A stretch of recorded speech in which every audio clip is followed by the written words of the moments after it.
You're watching and listening to The Daily Living Show with D. Elias.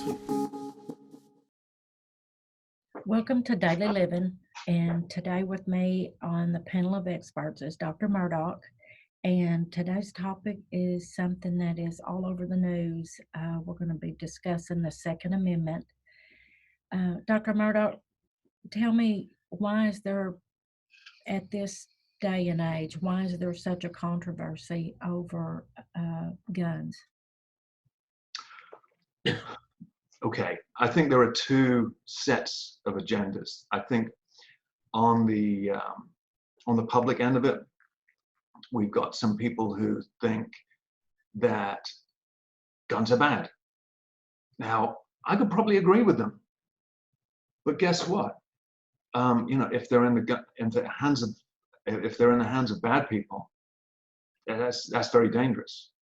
If they're in the hands of good people, then that's going to protect us against bad people. Right. So there's something I said a few years ago, was that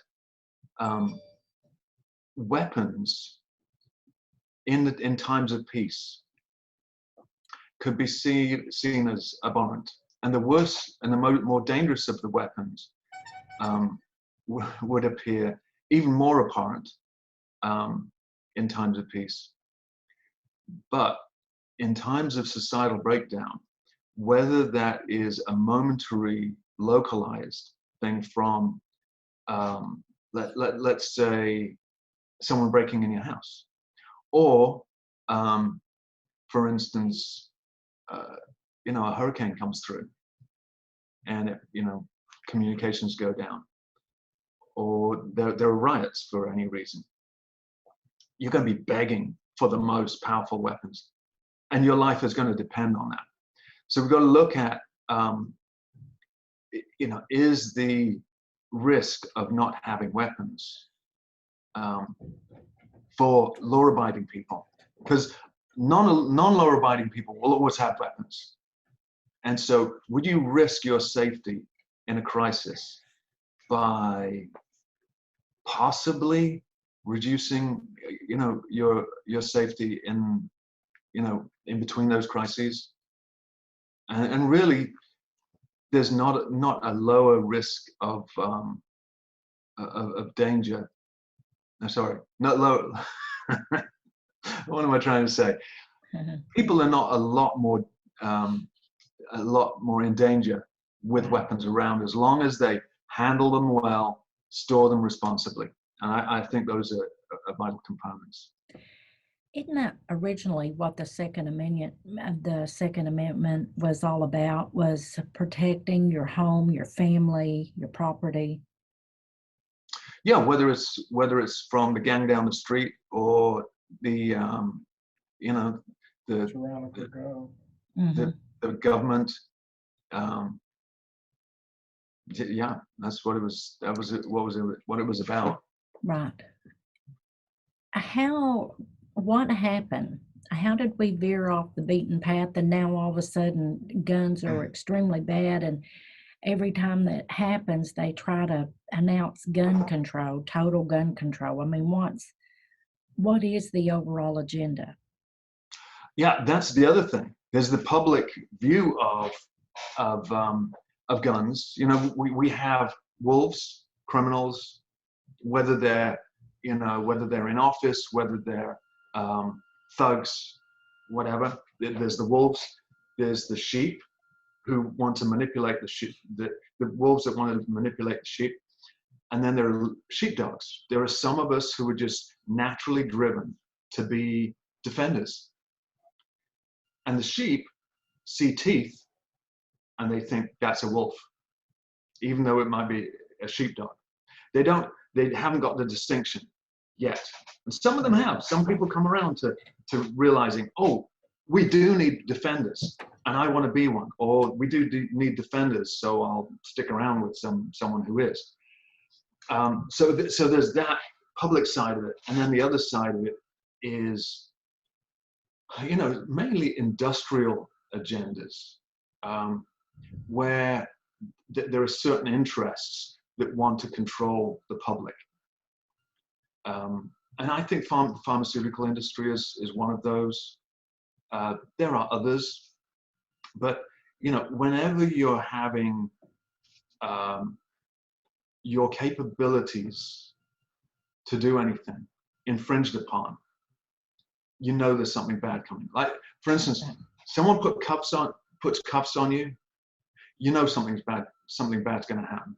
Yeah. Now, if you happen to be a criminal, you're going to be taken to a jailhouse and possibly kept in a box for years. Yeah. Okay. If you're being kidnapped, that's not a good thing. You get tied up and taken off. That's not a good thing.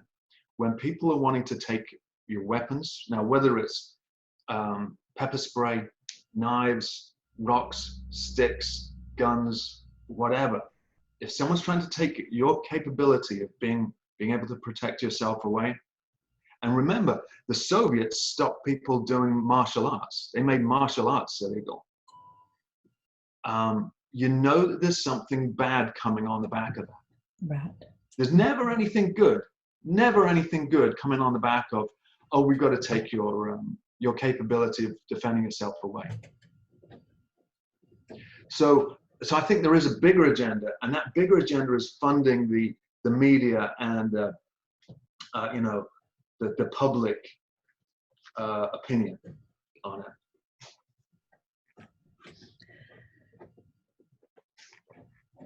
If it's 2:00 in the morning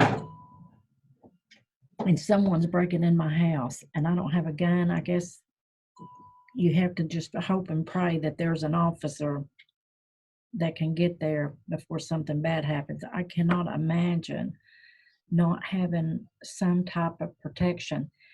And as I've said before, if someone has enough anger in their heart that they want to commit murder or whatever, if you take their gun away, they're just going to use a hammer or axe or something, I mean, Yeah.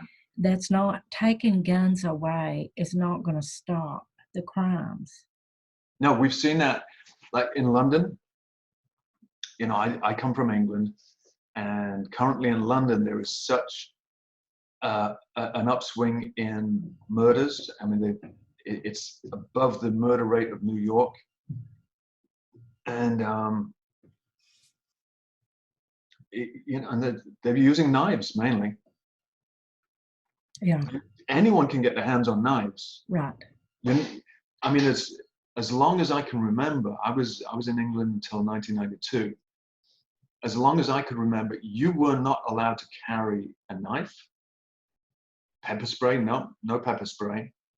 You're not allowed to carry a screwdriver unless it's, unless it's in a box in a car.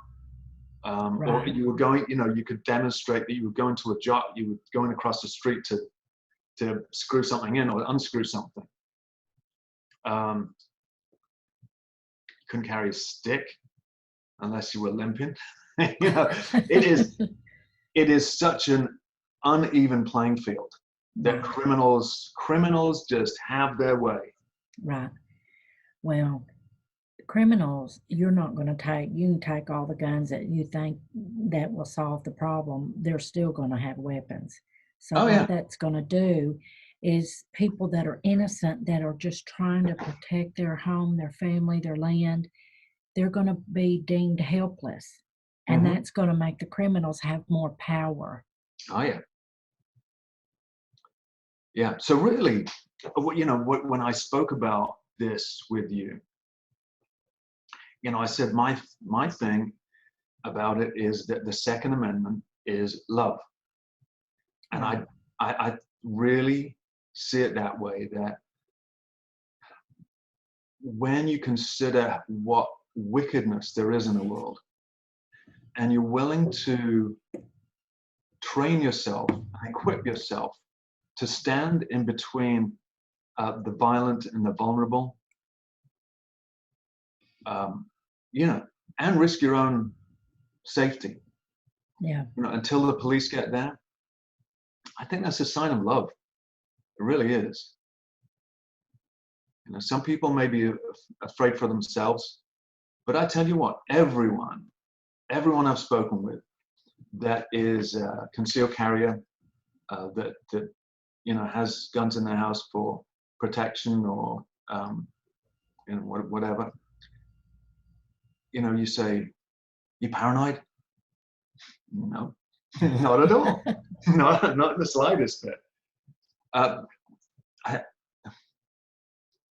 teach what a lot of people call self-defense, and I don't like calling it self-defense. I like to call it counterattack. If someone's gonna jump on someone, grab someone, try to mug someone or break in their house, don't be on the defensive. Go straight from minding your own business to attacking, destroy targets, just do everything to stop the threat. One of the biggest challenges that I've found is emphasizing to people how criminals think, how they don't think the same way as we do. Right. And you were in a business where you saw a big cross section of criminals. Mm-hmm. And I like what who was the guy that wrote Meditations on Violence?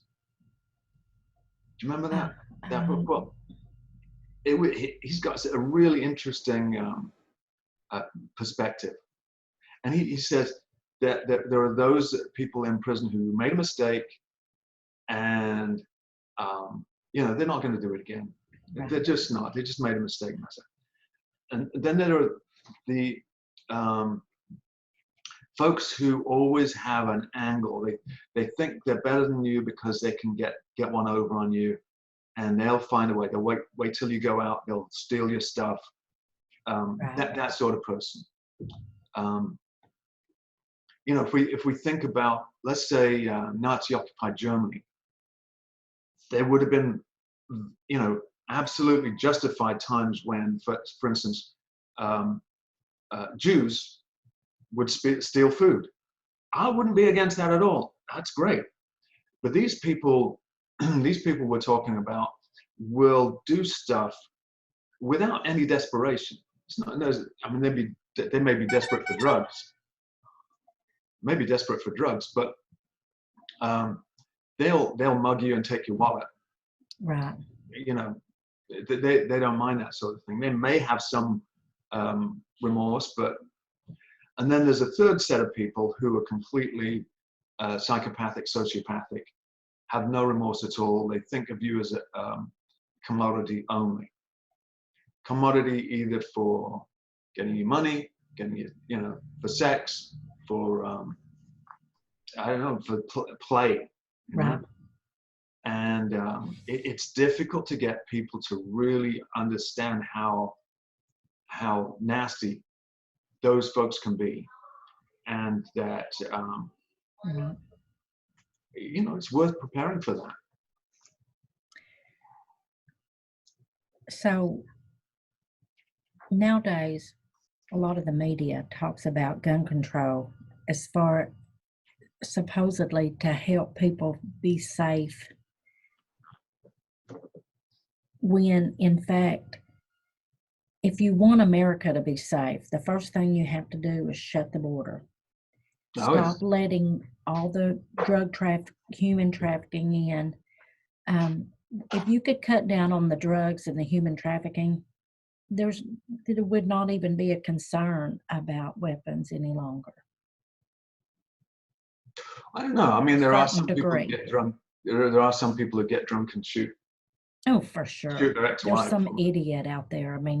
You're never going to stop someone. You take a crowd of people, there's always going to be some idiot in there that gets drunk and belligerent, and the next thing you know, he's done a shot, and like Dodge City, Kansas, in the Wild Wild West. But as far as touting how dangerous it is, to me, what's way more dangerous in this country is open borders and drug and human trafficking.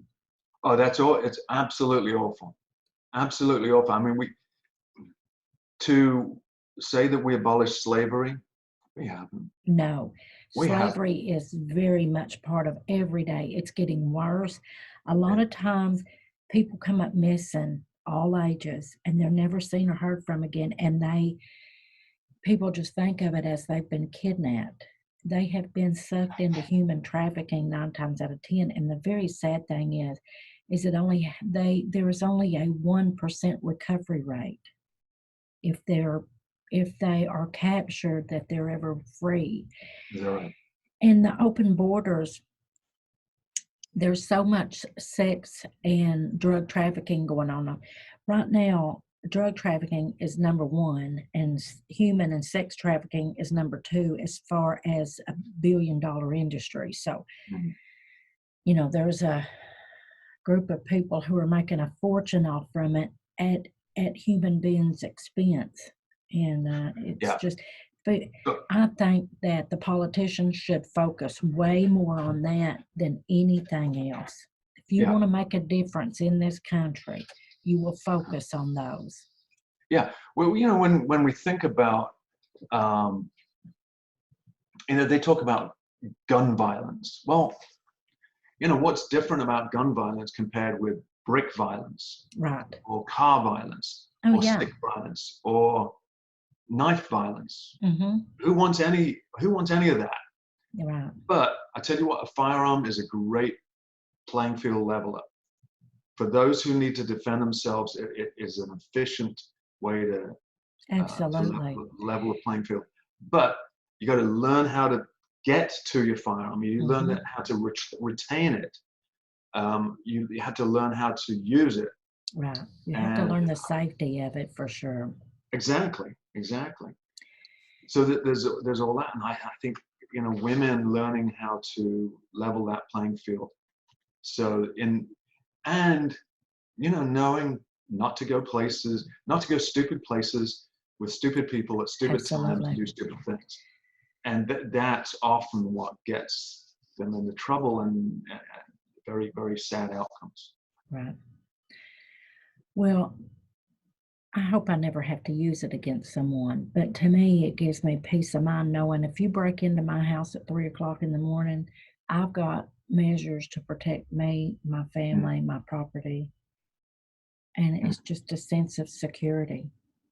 And I don't want that sense of security to be taken away from me. Well, good. I see what they're doing in England, and it's just stupid. It's just plain stupid. Nowadays, they've just gone so far left. I mean, it's just like over the over the cliff. I don't know if there's any reality anymore. Well, if you think that deaths in car wrecks, was that about 250,000 deaths a year in the US? About 250,000 deaths due to medical errors and medical treatments, side effects and medical errors, about 250,000. And they want to concentrate on guns, not knives. They wouldn't take sticks off us or bricks. No, they want to do the guns. It's just silly stuff. It doesn't, they're not using any logic with it. Right. Unfortunately, there's going to be violence. There's going to be horrific acts of violence, and whatever they take away, they're just going to find another way, whether it's a bomb or, Oh, I know. You can try to limit it, but you're not going to stop the violence. The one thing that people need to understand is that we have to have ways to protect ourselves in chaotic times. Yeah. The people who think we should not have weapons are the ones that are going to be, like knocking on your door, going, "Help! Help!" Yes. There are gangs going through the neighborhood because the grid's down, and help! They're going to be the ones to come calling for you because their cell phone's not working and they can't call the police. Right. Absolutely. Like you said, hurricanes, and you live in an area where there are hurricanes and all that. Hurricanes, tornadoes. I tell you what, there was a triple tornado. One tornado went into three, and it ripped up a part of town here. And within 20 minutes, there were looters. Yes. 20 minutes, there were people trying to, like, looking in homes, like looking to see what they could get. Right. They're taking Planning. advantage. People think they're living in, safe area and safe times. No, one opportunity, boom. Right. People are on it. And it's sad that they wait till devastating times and acts of Mother Nature, and then there's looting. I never could understand when they were talking about having peaceful riots. It's not peaceful when you're busting out windows and stealing all of the people's, the business owners' stuff. Which peaceful riots? It's been it's been long enough now. Ferguson was one of them. They talked about Ferguson, peaceful. yeah. Yes, thank you. It's been long enough now, I'd forgotten where, but I kept thinking to myself, what's peaceful about that? Oh no, there was some pretty raucous stuff going on. Right. I would not have liked to have been in that town. No, not at all. I wouldn't have liked to be in there anyway. And a rifle would be a really useful thing to keep in the house, to keep people out. Yeah. Yeah, I think it's worth looking at civil unrest, episodes of civil unrest in the U.S. If you Google that, you'll see lists of over the last 20, 30 years of times when, like hurricane. What's the one that hit New Orleans? Katrina. Yeah.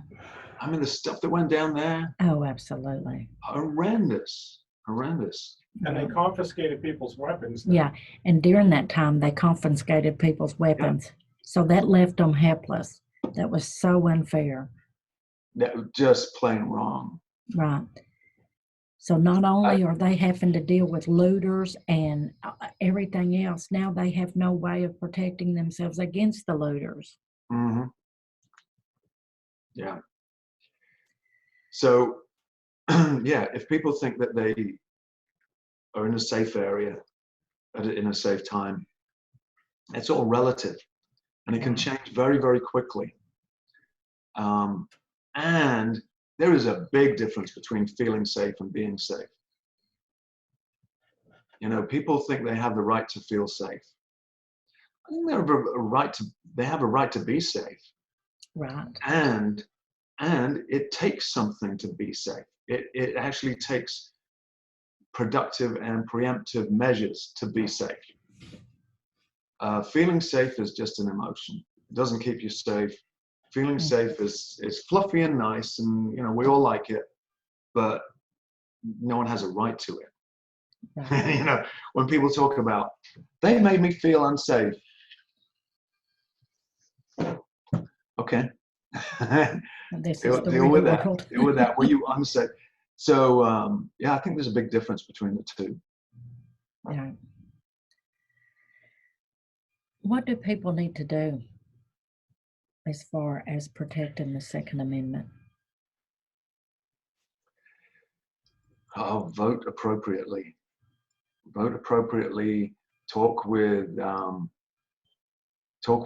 local, like state level senators and representatives,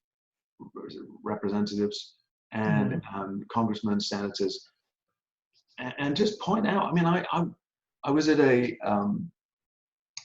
legislative delegation in Lee County, Florida, just recently, and I was speaking with one of the state representatives afterwards, and I said, look, this is in a university. It's a gun-free zone, and there are no armed guards. I've seen no armed guards since I've got here. Big campus, and there's all these legislators here. High value, soft target, manufactured. Not just it happens to be a soft target. This is a manufactured soft target. And then they're surprised when there's, shootings. I mean, what is it, 95%, somewhere around 95% of the mass killings in the US have been in gun-free zones in the last, 30 years, is it? Again, it's just crazy. You create a soft target, guess what? People are going to take advantage of it. One of the things that everyone should do is support Larry Pratt. He is with Gun Owners of America. Yeah, it's only $20 one time. He's the most effective. Right. It's like a lobbyist in DC. $20 one-time fee, membership fee. But, I'm a member. Right. It's well worth it. It's well worth it to protect your family, your friends, your home, your land. Yeah, I'm a member of the Gun Owners of America, Second Amendment. Is it Federation of Second Amendment something? And then the NRA. Right. For people to say that NRA is a terrorist organization. Oh my gosh. It's just that they have no idea how much they're protected by the people around them. Because if those people around them did not, have weapons and carry weapons, Right. The criminals would just be like, oh, anyone will do. They wouldn't have to go, I wonder if she's carrying. I wonder if he's carrying. All these workplaces where no guns allowed.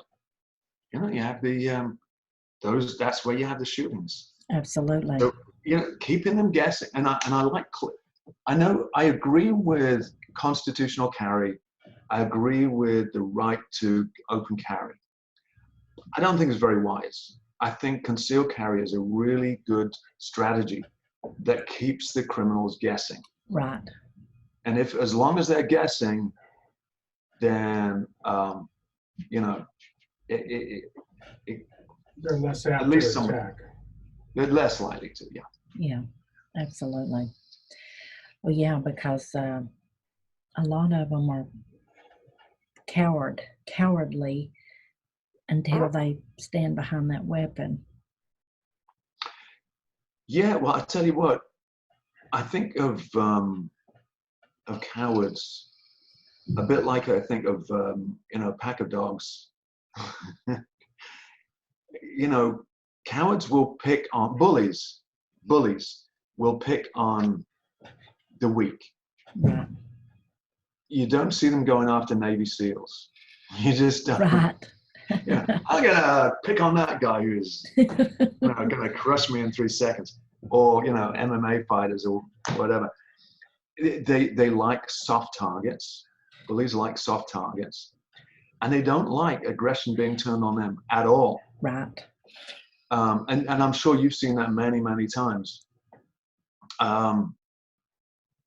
I remember being chased by a pack of dogs, and I was on a bicycle, and they were coming at me so fast down a slope, and I wouldn't have been able to accelerate away. I threw the bike down, and I charged right at them, and I was shouting and barking at them. And their little faces went from a really ferocious to, we've got a loony. We've got a loony. Oh no. They had no idea what you was about to do. They ran. So yeah, turning the tables on bullies is really good. Do you watch Active Self-Protection? Do what now? Do you watch the YouTube channel Active Self-Protection? I have, yes. Yeah, John Correa does a great job of showing how real violent encounters go down. Mm-hmm. And I think a lot of people who think that arming oneself, whether it's with a stick, whether it's with a gun, whether it's with pepper or whatever, You know, people who think that's a bad idea should look at John's channel and have a look at how real violent encounters go down. Because most people think of Hollywood. Right. Most people think of Hollywood. Oh, absolutely. You know, it doesn't have anything to do with Rambo. It's just trying to have it in your possession just in case you need it to protect you, your family, your home. It's like we were talking about earlier. Pretty much every one of us has a fire extinguisher in our home. God forbid we ever have to use the damn thing, but at least if your house caught on fire, you have it. Yeah. You know, that's exactly the same way as with the weapon. Same with a, you know, first aid kit. I have a trauma kit in this drawer down here, one in the car, one at home, right, one at my other office, you know, tourniquet, chest seals, the hemostatic packing gauze, NG tubes, not NG tubes, MP tubes, you know, airways. right. And well worth having, because, you know, we can do without a Band-Aid. We can do without an Imodium for a few hours. Right. But there are certain things that if we need it like that. A weapon is one of those things.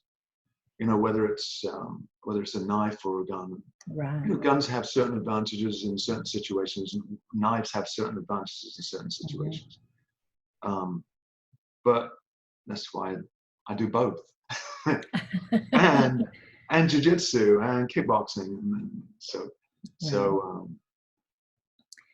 Well, yeah, you need many forms of protection. You know, it's great for all of us to know how to protect ourselves, not just by having a gun, but many things. You know, I've had a lot of training throughout the years in pressure points, and you know, being a bounty hunter, you have to have some self-defensive classes, you know, and so there's a lot of techniques that you can learn. And I think it's good for all families to know how to start them young, start your kids off young, teaching them self-defensive moves and how to protect themselves. Yeah, my daughters, I was teaching them pretty young. One of my daughters wasn't so interested, and she got into some fighting arts later on. But my oldest one, she was always willing to do a bit of jiu-jitsu. Yeah. So, you know, started at the age of 3. Oh, yeah. The younger you start, the better, too. Yeah. Yeah, for sure. It's easier for them to pick it up, and it's like riding a horse, you know. Once you learn, you keep it with you forever. Yeah, yeah. So I would suggest people contacting their senators, their congressmen, whatever, you know, start at every level. Support Larry Pratt, Gun Owners of America, along with the NRA. We all need to stand in strong support to protect the Second Amendment. Yeah, we've got to remember 300,000 defensive uses of firearms per year. Yeah. So the fact that there's, you know, 5 to 10,000 homicides by firearms per year, it would be way higher if there wasn't a way to respond. Right. If people couldn't legally have firearms, you know, it would be way higher. You know, we were talking earlier too. They keep touting on the news, you know, taking AR-15s, AR-15s. And you said it best. There are way more powerful guns than AR-15s out there. Oh yeah. We were talking about that. Yeah. Well, so yeah, if we think about, and let's start by saying rifles are more effective than the vast majority of handgun rounds. Now, what an AR-15 is chambered in .223 or .556, pretty much the same. Mm-hmm. Let's think about the rounds that are less, the rifle rounds that are less powerful, and the rifle rounds that are more powerful. So we've got the .22 long rifle. That's one. and these are ones in regular use. There are plenty more, but in regular use, there's one that is less powerful. And then we can talk about the ones that are more powerful, like the 300 Blackout, the 7.62 by 3.9 in the AKs. We've got the 308 7.62 by 5.1. We've got the Lepores. We've got Creedmoors, and we've got the, of course, the Granddaddy 50 cal. So there are many more that are more powerful. And yeah, we were talking about Dakota Meyer, who, Yes. in his account of the battle that he was in, the one that won in the Medal of Honor, the Afghans had just exchanged their 7.62 by 3.9 AKs for the 5.56 AR, well, and M4s. Mm-hmm. And they were not used to having to shoot someone so many times to put them down. The M4, which is like the military version of an AR-15,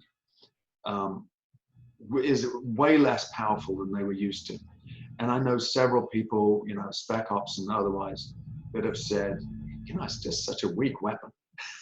Yeah. they would prefer other ones. Yeah. But the thing about it is, it's popular because it's light and it's customizable. Mm-hmm. It has very little recoil. You can customize it, put lights on it, and scopes and that sort. Right. You can adapt it to fit your body better. And the thing, saying that, well, it's the gun of choice for mass shooters. Well, for one thing, it isn't. But even if it was, it would be like saying 4-door sedans are the chosen car of drunk drivers. Right. Well, it just happens that there are more 4-door That's a good sedans. analogy. There are more 4-door sedans than any other kind of car. So I think you're going to find that most of the drunk drivers are in 4-door sedans. It's stupid logic. I mean, it's not even logic. Right. It's just stupid. Right. Yeah, and like I was saying, try defending your house with a musket. Right. Really, 3 guys break into your house, all armed, and that it's not uncommon for that to happen.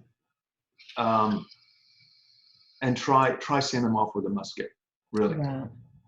And if they've all got handguns and you're seeing them off with handguns, do you really want a fair fight? Do you want everyone else to have a fair fight? Right.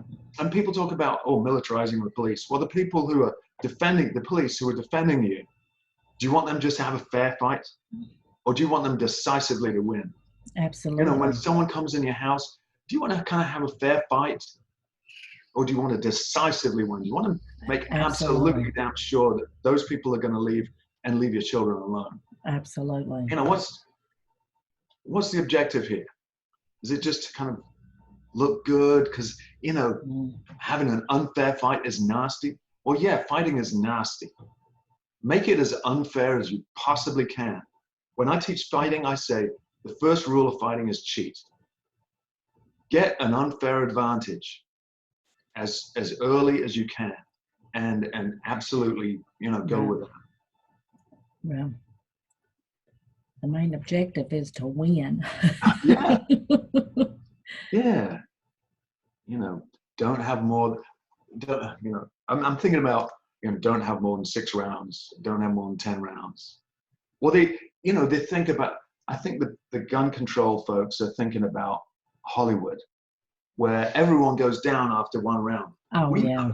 You know how lethal handgun rounds are? 1 in 7 handgun wounds are fatal. 1 in 7. And even the ones that are fatal, it often takes a while before they fade.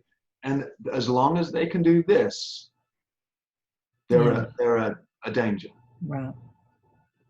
So saying that, you want to limit someone to, to what they can do to protect their family, their most valuable Yeah. things in the world, people in the world. It's just ridiculous. It's just, Right. and then Joe Biden says, yeah, get a double barrel shotgun and shoot that in the air. And then get overrun. Oh, I mean, meanwhile, he's being looked after by the Secret Service. What a dingbat. I mean, that is sheer hypocrisy. Right. His family is more valuable than our families. Right. Yeah. Well, I just wish that the people who are trying to do gun control would better educate themselves. Oh, they have no idea. They talk about 50-round clips. Right. 50, Right. 50 Oh my round God. in half of a second. And Right. ghost guns and what do they say? They talk about the guns being made on what's it? 3D printers. Oh yeah. Yeah. Well. Okay, how long is that damn thing gonna last? I wouldn't want to be holding it when I pull the trigger. Yeah. For one thing, and I tell you what, stealing guns is a lot cheaper than buying a 3D printer. Yeah. Oh, for sure. Which we know happens. Yeah. Well, MS-13 members and all the gang activity, they don't just go down to the local gun store and purchase their weapons. They're on the black market or whatever. So they're not going to be able to totally do away with weapons. Never. It's just not going to happen. Like they've done away with drugs. Yeah. Like they've done away with heroin and drugs cocaine. Nowadays is worse than it's ever been. So, well, I hope everyone contacts their senators or congressmen, whatever, let their voice be heard. And I think that's very important because we need to keep the Second Amendment in play.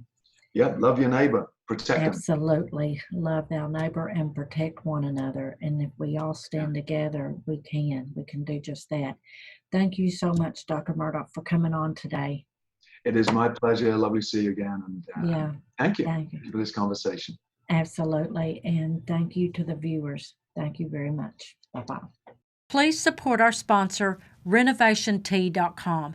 You'll find a large variety from daily to specific herbal remedy teas, all certified organic and fair trade. Use DL10 to get a 10% discount.